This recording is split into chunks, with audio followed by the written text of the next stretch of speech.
Good morning, friends. My name is Kelsey Bell-Bechtol. I currently live in Jackson County, Oregon, and I work for the local government in the Family Child Health Department.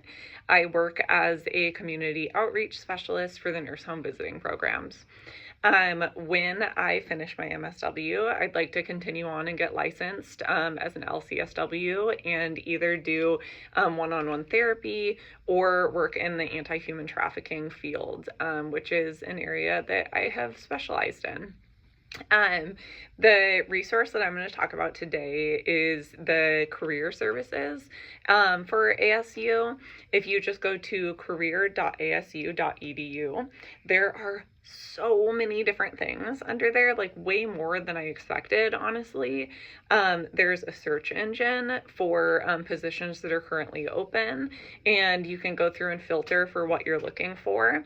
It's not just in Arizona. I saw like a couple in Florida, and kind of throughout the United States. I didn't look for overseas, so missed opportunity. They didn't have anything in my area, I saw, but you know, there's always room for improvement and growth. Also, there's a filter for internships, which I thought was pretty interesting and might be something that interests you.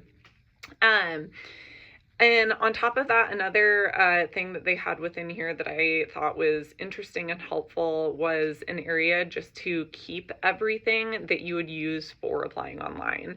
So you can upload resumes, you can upload cover letters, you can upload letters of recommendation, so that you have it like all in one place, which is really helpful because as someone who has filled out a lot of online applications for social service agencies, I'm kind of like picking here and there for where I have things saved, and it's nice that it's like all right there and ready to go. So that's the resource that I wanted to talk about today, even though there's a whole bunch of really cool ones out there. It's definitely nice seeing how connected we can be. Now I'll move on to talk about the professional quality of life scale. I thought this was interesting. First I was like, oh no, math. But it wasn't bad. It wasn't too bad. So I'll kind of go over my scores. For compassion satisfaction, I got 47, which isn't surprising to me. I love my job. I love what we do. I'm here because I am like obnoxiously passionate. So not surprised about that. Burnout, I got 18, which is considered low. And I thought that was kind of surprising, but I was really proud of myself.